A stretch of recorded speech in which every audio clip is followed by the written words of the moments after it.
अभी से पहले जो भी हम लोग पढ़े हैं थोड़ा उसको एक बार रिमाइंड कर लें, क्या पढ़े और क्या बचा हुआ है, उसके बाद फिर आगे बढ़ेंगे। सबसे पहले हम लोग स्टार्ट किए थे some basic concept of chemistry. यह वह बातें थी जो 9th 10th में ऑलरेडी आप पढ़े हुए थे, जिसमें आपको एटम के बारे में, मॉलिक्यूल के बारे में, आयन के बारे में, कंपाउंड एलिमेंट्स और रेडिकल्स के बारे में बताया गया। कंपाउंड के फॉर्मेशन के बारे में बताया गया। याद कीजिए, रेडिकल का नाम वगैरह लिखे थे, वैलेंसी वगैरह लिखे थे, और नहीं एक्सचेंज करके वो सब नाम आपको बताए। ये सब बताया गया। एटॉमिक नंबर और एटॉमिक मास के बारे में बताया गया। तो यह सब बातें जो आप पढ़े थे, some basic concept of chemistry, यह क्लास 9th और 10th स्टैंडर्ड का बात था। उसी को थोड़ा मॉडिफाई करके और थोड़ा ज़्यादा करके आपको बताया गया। तो इससे पहले आप जो सब बेसिक कंसेप्ट ऑफ केमिस्ट्री पढ़े हैं वो था लेवल 9th एंड 10th। उसके बाद हम लोग दूसरा टॉपिक के रूप में क्वांटम नंबर पढ़े, और इस क्वांटम नंबर में आपको ऑर्बिट, सब ऑर्बिट, ऑर्बिटल के बारे में बताया गया, और उसको कुछ ज़्यादा ही डिटेल में बताया गया। एटम के अंदर इलेक्ट्रॉन, प्रोटॉन और न्यूट्रॉन के बारे में बताया गया, ऑर्बिट, सब ऑर्बिट और ऑर्बिटल का कंसेप्ट दिया गया। और उसके बाद हम लोग पढ़े इलेक्ट्रॉनिक कन्फिग्रेशन, और इलेक्ट्रॉनिक कन्फिग्रेशन में इलेक्ट्रॉन को डिफरेंट ऑर्बिट्स में, डिफरेंट सब ऑर्बिट्स में, डिफरेंट ऑर्बिटल्स में कैसे उसका डिस्ट्रीब्यूशन होता है, किस रूल को फॉलो करके हम आगे बढ़ते हैं, इन सब चीज़ों को बतलाया गया। तो ये जो क्वांटम नंबर था और इलेक्ट्रॉनिक कन्फिग्रेशन था, ये आपका चैप्टर 2 का एक छोटा सा पार्ट था, एटॉमिक स्ट्रक्चर का। तो आज से हम लोग एनसीईआरटी को थोड़ा सीक्वेंस वे में पढ़ेंगे। अब पहला चैप्टर हम स्टार्ट करेंगे, लेकिन अब जो बातें होगी वो 11th, जैसे इससे पहले जो आप पढ़े थे some basic concept of chemistry, वो था 9th और 10th स्टैंडर्ड का, बस वो पढ़े हुए चीज़ों को बस बता रहे थे। अब जो बातें आएंगी वो सब आपके 11th स्टैंडर्ड का बात है, एनसीईआरटी का पहला चैप्टर है अब। और संयोग से इस चैप्टर का नाम भी क्या है, some basic concept of chemistry, लेकिन ये होगा क्लास 11th। वो था क्लास 9th एंड 10th। वो यदि नहीं भी पढ़ाते तो काम चल जाता, लेकिन बेसिकली थोड़ा स्ट्रॉन्ग करने के लिए वो बताना था, और शुरू में कम लोग भी थे, सडनली से कोई चीज़ शुरू नहीं किया जा सकता है। तो आज से हम लोग अपना पहला चैप्टर स्टार्ट करेंगे। हमारा चैप्टर है unit 1, some basic concept of chemistry. चलिए हाँ, एक बात इसमें शुरू करने से पहले बता दें कि जितना इंटरेस्टिंग केमिस्ट्री अभी तक आपको लगा है, क्वांटम नंबर में, इलेक्ट्रॉनिक कन्फिग्रेशन में, some basic concept of chemistry में, इसमें शायद उतना मज़ा आपको ना आए, क्योंकि इसमें समझने वाला बात थोड़ा कम है और लिखने वाला बात थोड़ा ज़्यादा है। और आप लोग ठहरे दिमाग से पैदल आदमी, आपको लिखने में ही मज़ा लाता है। नहीं, बहुत लोग का ये सुनो, बहुत लोग का परसेप्शन ये होता है ना कि जब तक 5 पेज क्लास में लिखा नहीं तब तक उसको लगता है कि पढ़ाई हुआ ही नहीं। हर क्लास लेक्चर देते रहे उस सबसे कोई फर्क नहीं पड़ता है। पच नहीं लिखा तो इसका मतलब है पढ़ाई नहीं हुआ, क्योंकि हम बोलेंगे दिमाग है नहीं, दिमाग में अटेगा नहीं, तो उसको लगेगा कोई काम ही नहीं हुआ। जब लिखता है, हाथ दुखता है, तब लगता है कि हाँ पढ़ाई हुआ है। तो अब आपका कॉपी भरने वाला काम थोड़ा सा अभी होगा। चलिए शुरुआत कीजिए तो, लिखिए तो, NCERT class 11th unit 1, some basic concept of chemistry. मतलब मेन सिलेबस आपका यहाँ से स्टार्ट हो रहा है। हालांकि क्वांटम नंबर और इलेक्ट्रॉनिक कन्फिग्रेशन ये दोनों आपके सिलेबस का हिस्सा है, शायद उसको आप साइड मत मानिए, बीच में इसलिए लाके पढ़ा दिया गया क्योंकि यह सब चीज़ इतना ज़्यादा बेसिक होता है ना, जिसके बिना आगे का काम करना बहुत मुश्किल होता है। तो वो सब पहले ही बता दिया गया तो टेंशन नहीं होगा।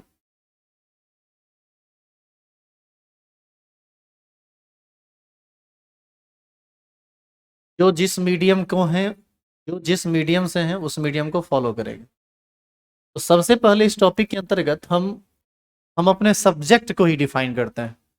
हम केमिस्ट्री को डिफाइन करते हैं, व्हाट इज केमिस्ट्री। लिखिए तो।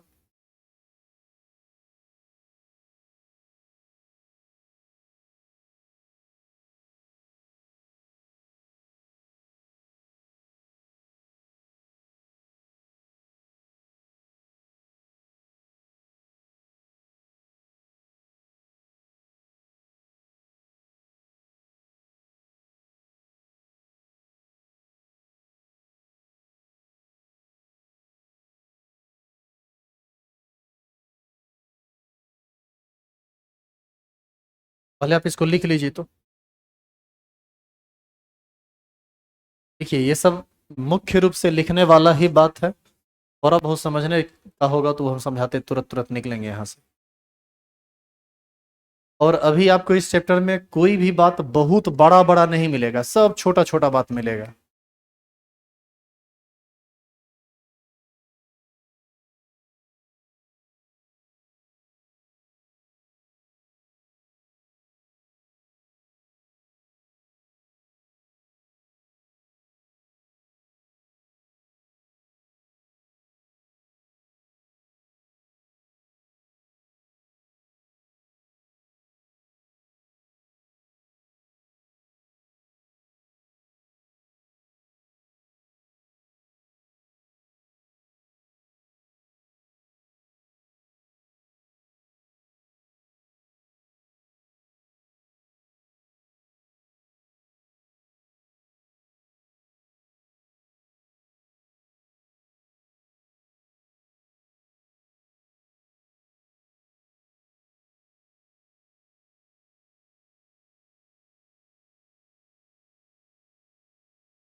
क्या लिख चुके हैं आप? सुनिए, केमिस्ट्री साइंस का एक ऐसा ब्रांच है जिसमें हम लोग एलिमेंट्स के बारे में, कंपाउंड्स के बारे में, उसके प्रॉपर्टीज के बारे में, उसके स्ट्रक्चर के बारे में, उसके केमिकल रिएक्शन के बारे में पढ़ते हैं।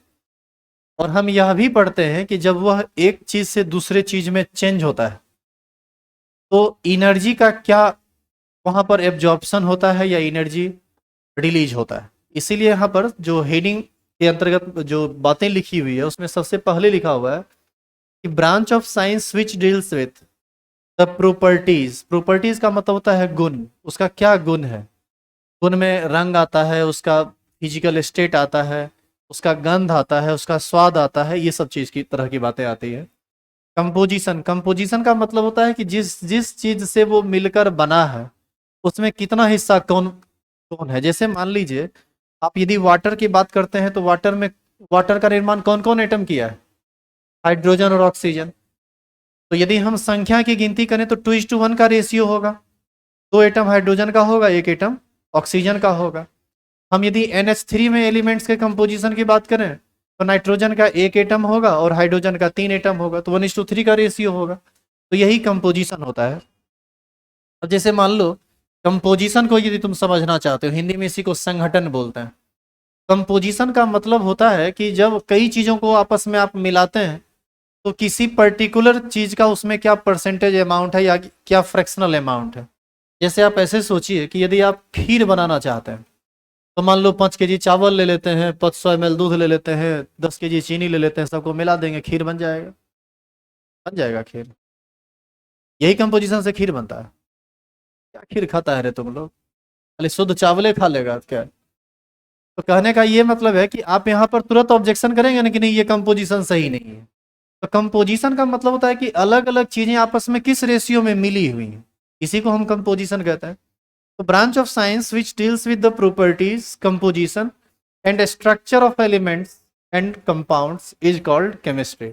और आगे लिखा हुआ है it also explain how they can change, मतलब ये एक दूसरे में बदलता कैसे है, and the energy that is released और absorbed when they change.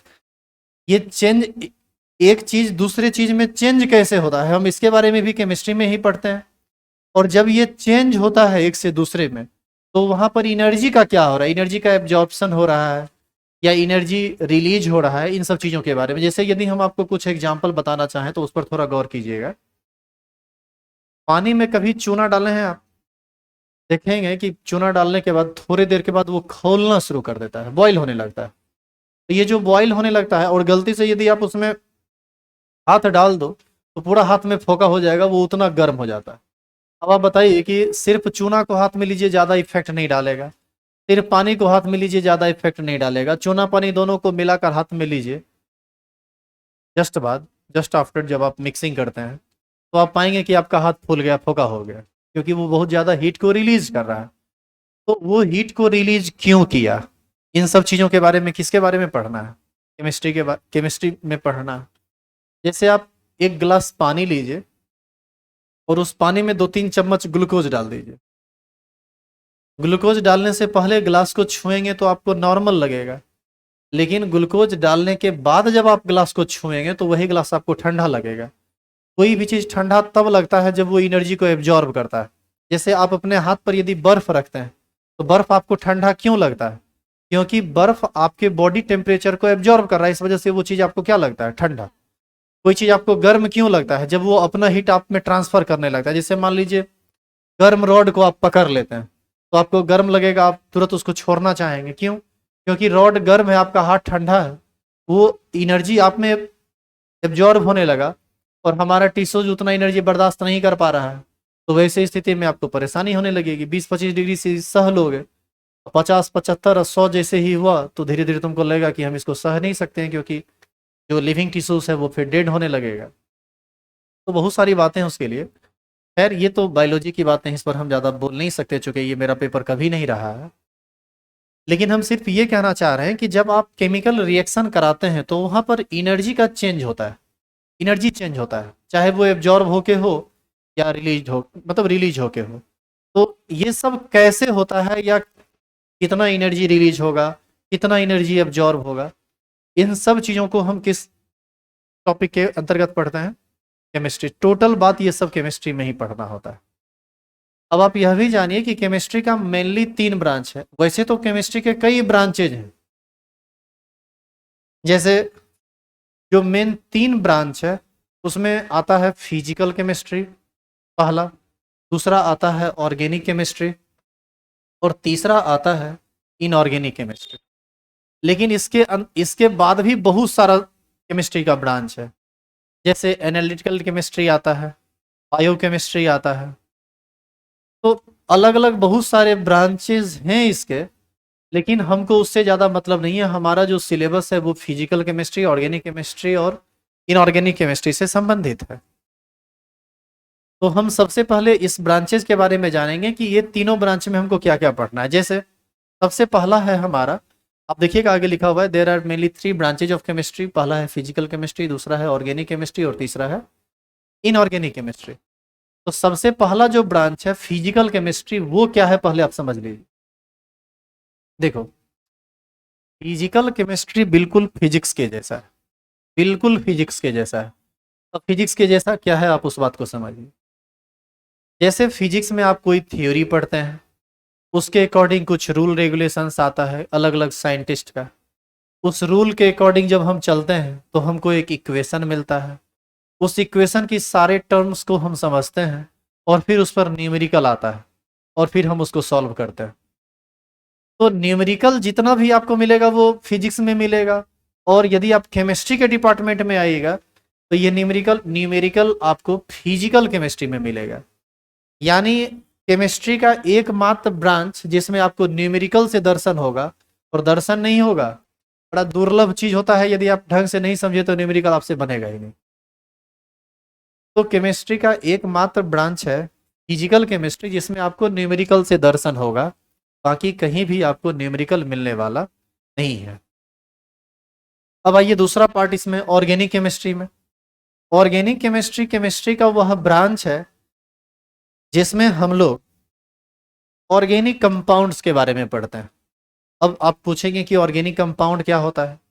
Organic compound या तो हाइड्रोकार्बन होता है या फिर डेरिवेटिव्स ऑफ हाइड्रोकार्बन होता है। ये जब हम वहां पर जाएंगे ना आगे अभी टॉपिक में, तो वहां थोड़ा डिटेल में तुमको समझा पाएंगे, यहाँ पर हम बस ऐसे ही भरवली बोल रहे हैं।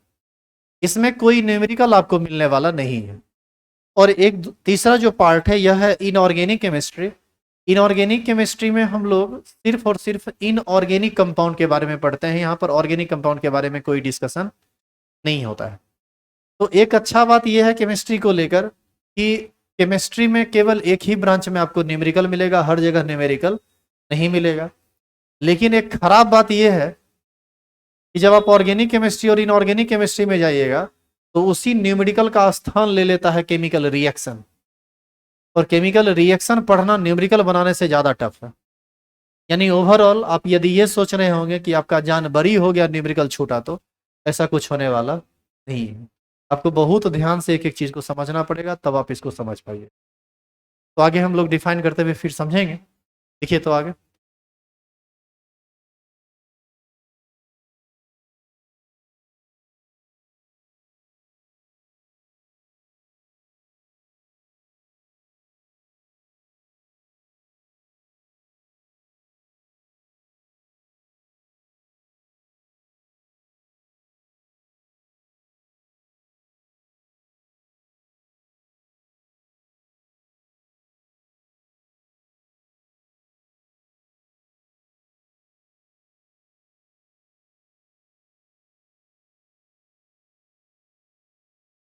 क्या हुआ, आप छोड़े जगह का है छोड़ दे।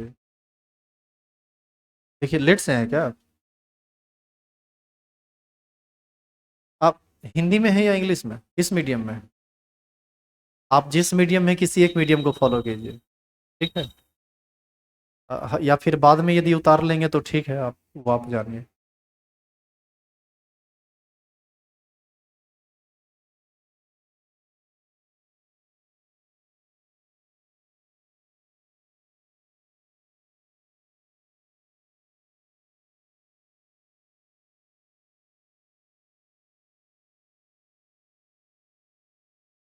एक नंबर हेडिंग डालिए तो, फिजिकल केमिस्ट्री।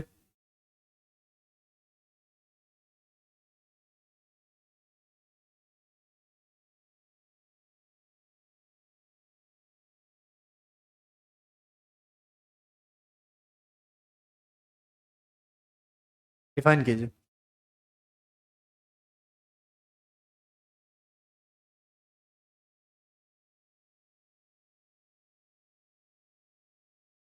फिजिक्स के एप्लीकेशन और टेक्निक को ही जब हम केमिकल रिएक्शन पर अप्लाई करते हैं, तो ये जितना भी काम होता है, ये सारा का सारा फिजिकल केमिस्ट्री के अंतर्गत आता है। इसीलिए यहां लिखा हुआ है कि branch of chemistry which deals with the applications of the techniques and theories of physics to the study of chemical system और chemical reaction is called physical chemistry.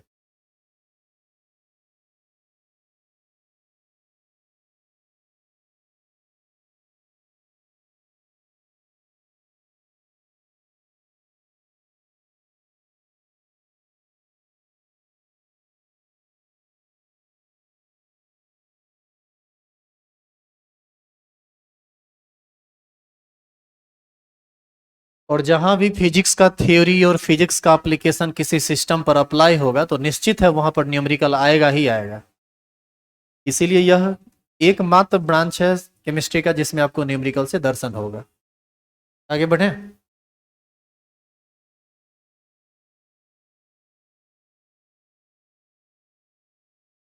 एक बार फिर से रिपीट कर रहा हूँ, आपको कोई एक ही लैंग्वेज उतारने का टाइम दिया जाएगा, तो आप दोनों चीज मत उतारिए। इंग्लिश मीडियम में है तो इंग्लिश वाला लिखिए, हिंदी मीडियम में है तो हिंदी वाला लिखिए। कहीं किसी कोई वर्ड में आपको प्रॉब्लम हो, चाहे आपका मीडियम हिंदी हो या इंग्लिश, तो आप खड़ा होकर पूछिए, हम समझा देंगे। वैसे इसकी जरूरत पड़ेगी नहीं, जो वैसा भारी शब्द वर्ड रहेगा हम उसको अपने समझा देंगे।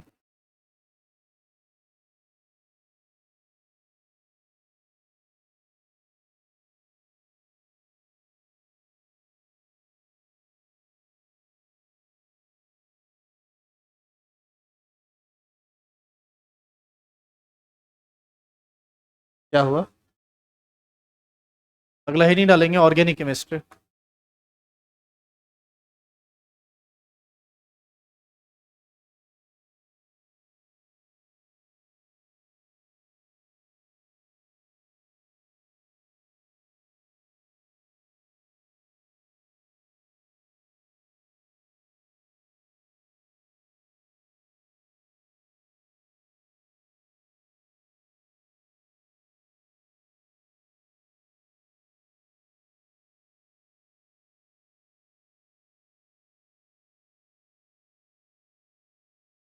अभी आप इसको लिख लीजिए, हम समझाए नहीं है, पहले आप इसको लिखिए तो हम समझाते हैं इसको।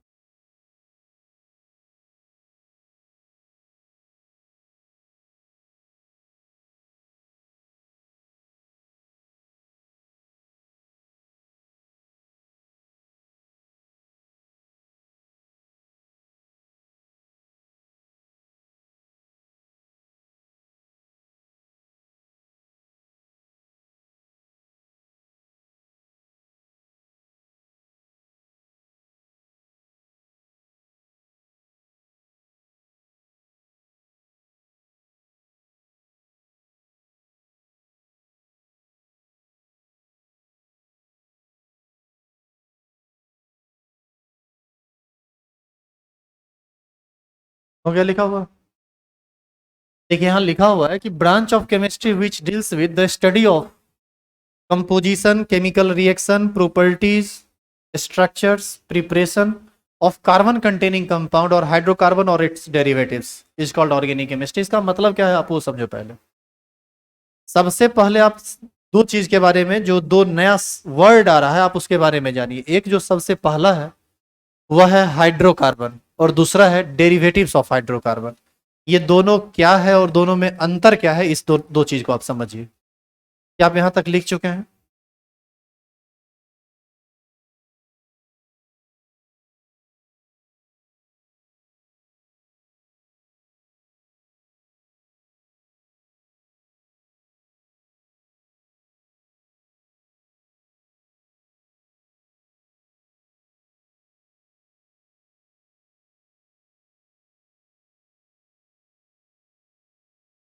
सोनम आई है कि नहीं अभी? आज आज भी नहीं आई है,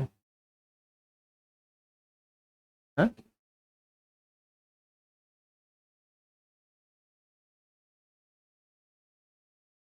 हम बाई फेस उसको पहचान भी नहीं रहे हैं। उतना याद थोड़े है, हम दिन भर में हजारों आदमी से बात करते रहते हैं, हमको क्या पता कौन थे सोनम। नहीं, इसलिए उसको हम खोज रहे हैं ना, क्योंकि उसका पेमेंट आया हुआ है। गलती से किसी दिन रोक देगा ना तो कहीं जाके गार्जियन को बोल देगी तो बुरा लग जाएगा ना गार्जियन को कि पेमेंट चला गया। फिर कौन सा सिस्टम है कि बच्चा रुक जा रहा है? हाँ, वो तो समझेंगे नहीं कि बच्चा का दोष है, बच्चा 4 दिन से एबसेंट है। हम हर दिन खोज रहे हैं, मेरे पास उतना वक्त नहीं रहता है कि हम पर्टिकुलर किसी एक स्टूडेंट पर इतना ध्यान दें कि उसका पेमेंट। पापा कर दिए, पापा को पता है उसको, वो आके भेंट करेगी ना। चलिए हटाइए बात, इधर देखिए, चलिए ध्यान दीजिए। 3 बार बोलेंगे तब मुंह बंद करेंगे रे, मार के भूत छोड़ा देंगे।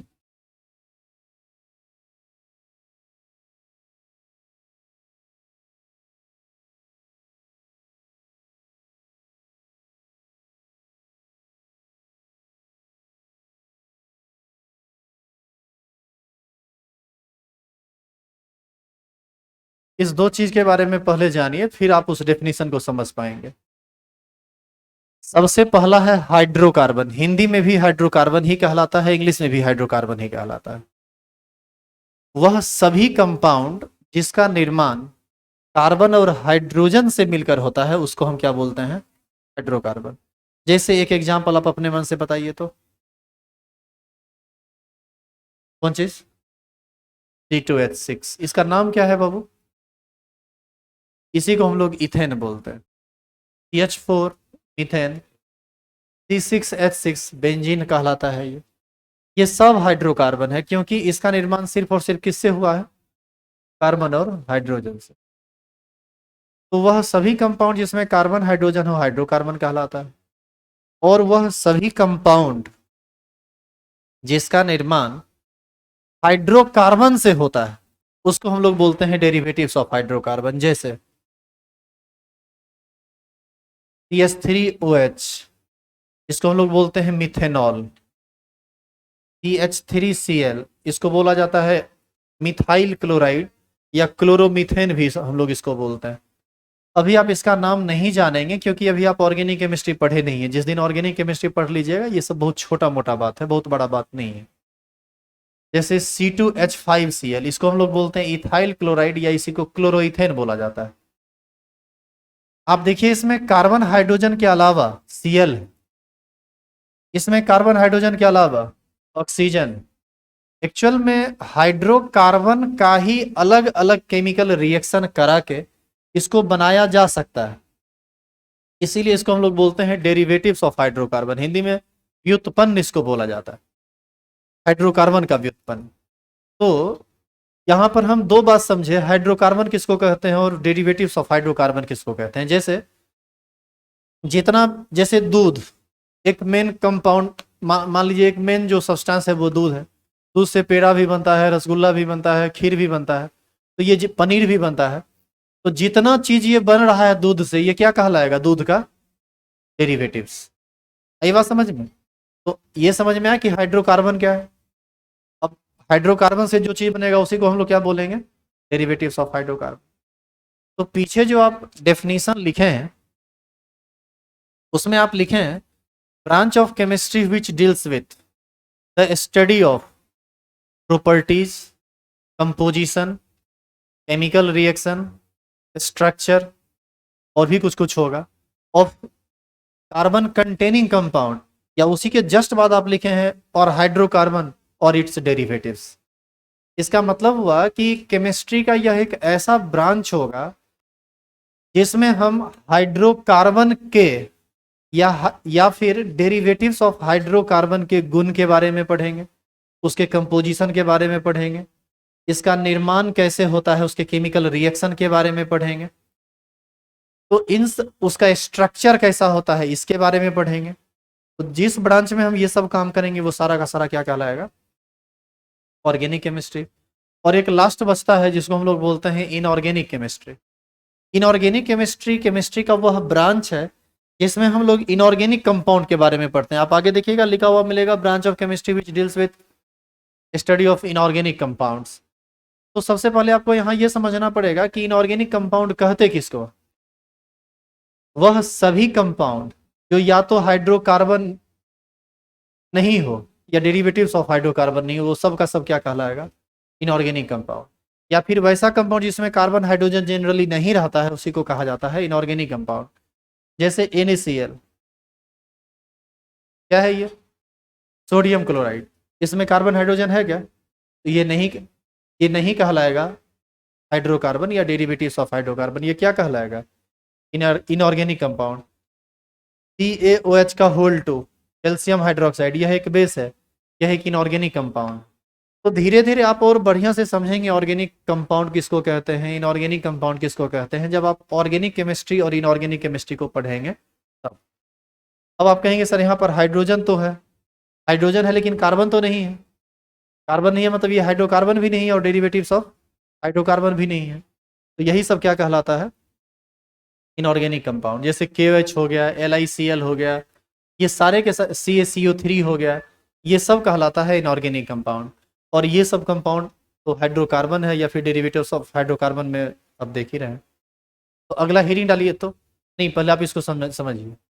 Branch of chemistry which deals with study of the structure, properties, compositions, reactions and preparations of carbon containing compound और hydrocarbon and its derivative is called organic chemistry. तो जो बात बोला गया था वही लिखा हुआ है आगे, तीसरा नंबर हेडिंग डाल दो तो इनऑर्गेनिक केमिस्ट्री।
चेंज कर दो इसे। अब यहाँ पर जो बातें लिखी गई है वो लिखना आपको नहीं है, वो सिर्फ देख के समझ के निकल जाना है, हर चीज कॉपी पर लिखना नहीं होता है।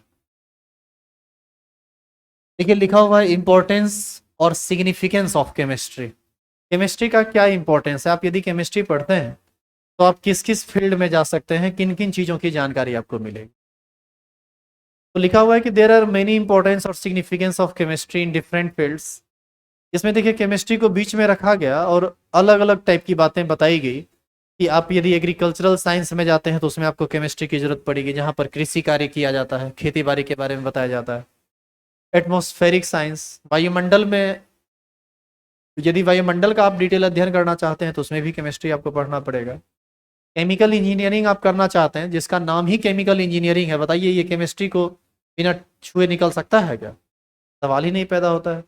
यदि आप इन्वायरमेंटल साइंस में जाना चाहते हैं तो वहां पर भी आपको ये बात समझना पड़ेगा। सॉलिड स्टेट फिजिक्स के बारे में आप यदि पढ़ना चाहते हैं तो यहाँ भी आपको केमिस्ट्री जानना पड़ेगा।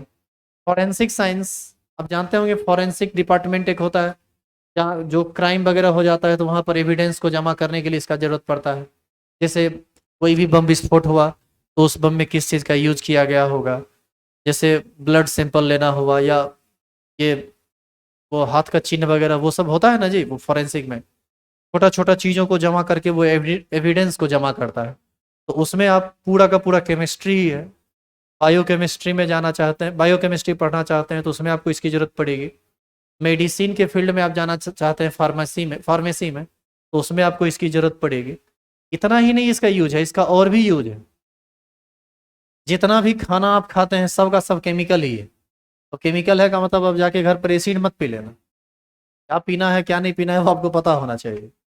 बैटरीज में, फूड, पेपर में, pills, soap, petrol, geology, concrete, plastic, clothes, fuels, इस सब में केमिस्ट्री ही है। इसमें से किसी का भी आप अध्ययन करना चाहते हैं तो बिना केमिस्ट्री के ये सब पॉसिबल नहीं है। तो ये लिखने का चीज़ नहीं है, ये ऐसे आप धीरे धीरे ऐसे समझ में आ जाएगा आपको। आप हेडिंग डालिए तो नेचर ऑफ मैटर,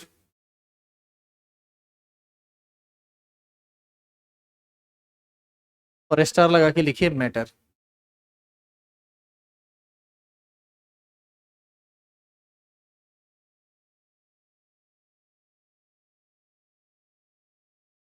देखो लिखा हुआ है anything which has mass and occupies space is called matter. हमको लगता है कि नाइन्थ में जब आप होंगे तो सबसे पहला बात यही वहां पर पढ़ना है केमिस्ट्री में। मैटर क्या होता है? वह हर चीज जिसमें कुछ ना कुछ मास हो, वह हर चीज जो जो कुछ ना कुछ स्थान घेरे, उसी को हम लोग क्या बोलते हैं? मैटर। और आप यह भी जानते होंगे कि मैटर का कुल 3 फिजिकल स्टेट है, सॉलिड स्टेट, लिक्विड स्टेट और गैसियस स्टेट। और जानिए आप इस तीनों को आपको चैप्टर के रूप में पढ़ना है। सॉलिड स्टेट को 12th का पहला चैप्टर आपको मिलेगा पढ़ने के लिए, सॉल्यूशन 12th का दूसरा चैप्टर मिलेगा पढ़ने के लिए, और गैसियस स्टेट आपके 11th में पढ़ना है, जो कि काफी लंबा चौड़ा टॉपिक। तो देखिए यहाँ लिखा हुआ है कि anything which has mass and occupies space is called matter. Example में लिखा हुआ है पेन हो गया, बुक हो गया, पेंसिल हो गया, वाटर, एयर, ये सब का सब मैटर कहलाता है। और आगे लिख देंगे there are 3 states of matter, और ये आप जानते हैं सॉलिड, लिक्विड और गैस।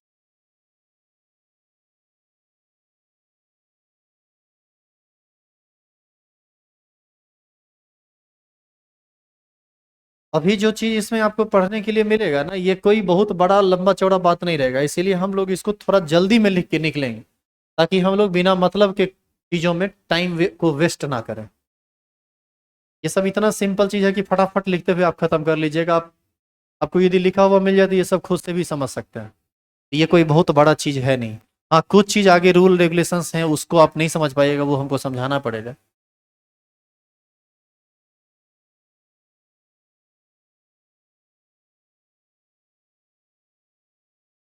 चेंज करें क्या इसको? देखो आपको बेसिक में बताया गया था कि हर एक चीज का निर्माण काफी छोटे छोटे पार्टिकल से हुआ है, टिनी पार्टिकल से हुआ है।